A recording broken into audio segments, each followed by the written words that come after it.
session of biology. CBSE published revised syllabus of plus 1 2020-21. Then previous class I told you total 22 chapters are there here in the biology textbook. In this 4 chapters completely deleted. And then balance 18 chapters are there. Then in this 18 chapters, again from 7 chapters, some of the portion is deleted. So total 30% of the syllabus is deleted from the whole portion. Then we studied about the morphology of flowering plants, right? In this chapter, see the first part is deleted. That means the morphology of a root, a leaf, stem, seed, fruit is deleted. And we have to study the morphology of inflorescence, flower, and the description of any one family. So, today I am going to teach you the inflorescence. Flower is a modified shoot, right? You studied in smaller classes. Then shoot apical meristem changes to floral meristem. Floral meristem produces floral appendages. When a shooting transforms into a flower, always it present here as solitary. The arrangement of flower on the floral axis is termed as inflorescence.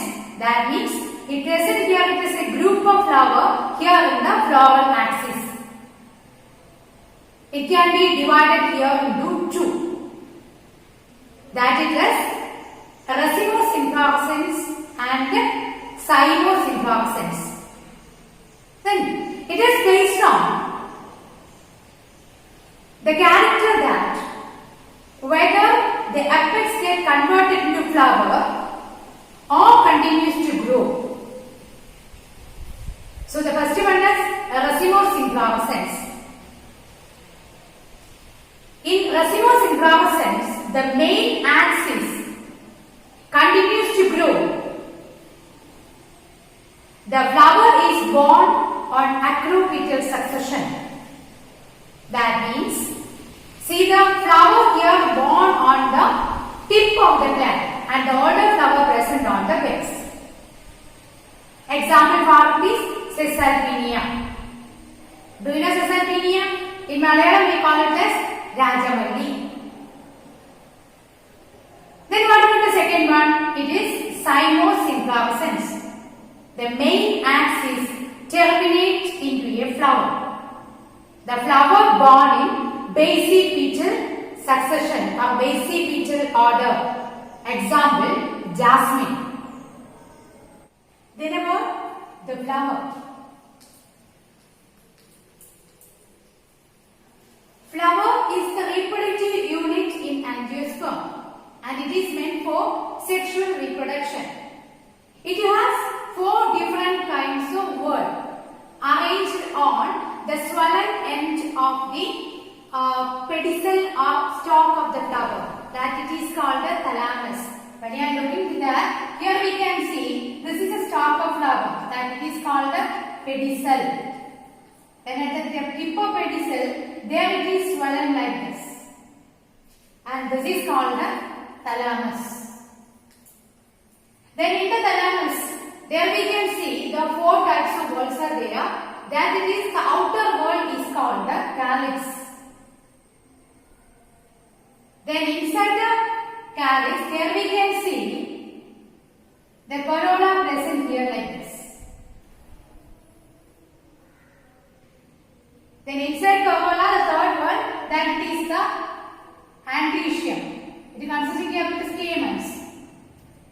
And then the fourth one, that it is the pistil or carpel. that it is called a gynoecium. That it is the female reproductive part of a flower. The androecium and gynoecium is called reproductive organs. Calyx and corolla is called accessory organs. Then in some flowers, example form is lily. See, the calyx and corolla is not distinct. At that time it is called perianth.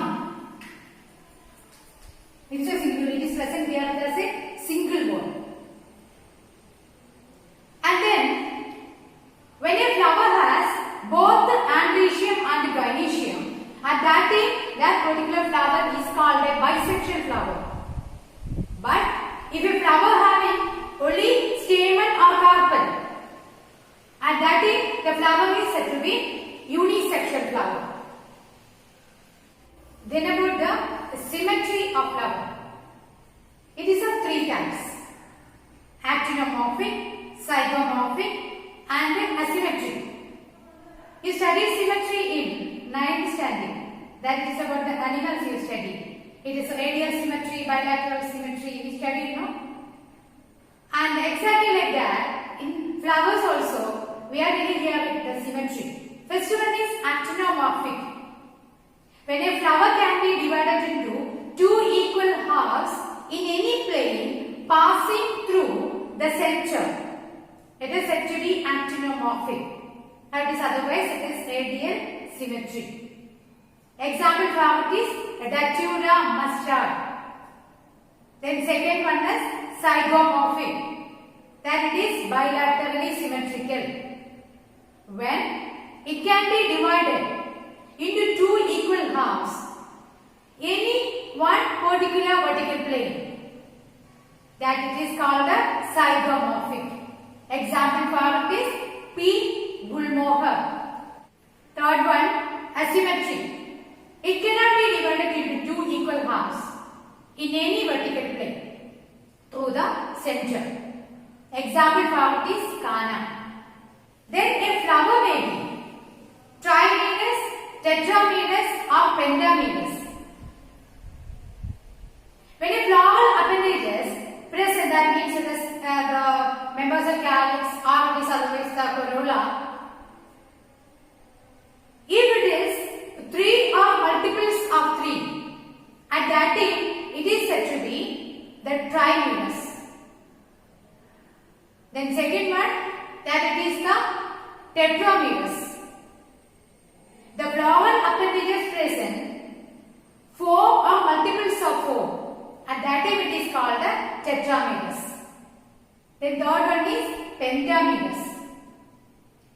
When floral appendages are 5 or multiples of 5, at that time it is said to be the pentamerous. Then bract. A reduced leaf present at the base of pedicel is called the bract. If a bud present on a flower, at that time that particular flower is called a bracteate. If the bract absent in a flower, at that time it is called a bracteate flower. Okay, what we studied in this class? First of all, we studied the inflorescence. What does mean by inflorescence? Which are the two types of inflorescence? That it is the cymose and the racemose. Then examples we studied. Then after that we studied about the flower. What is a flower? Which are the core parts of a flower? That it is calyx, corolla, androecium and gynoecium. Then we studied about the bisexual and the unisexual flower. Then after that you studied about the symmetry. Then in symmetry we studied it is of three types. It is actinomorphic, zygomorphic and the asymmetric. Then after that we studied about the according to the number of floral appendages. There it is given here are the three, and it is the trimerous, tetramerous and the pentamerous. Then last we studied about the reduced leaf-like structure present on the base of the flower pedicel, that it is called bract. Then in present it is called bracteate. or it is absent, it is called the ebracteate. Okay, this is the end of this video and we will continue in the next class. Thank you.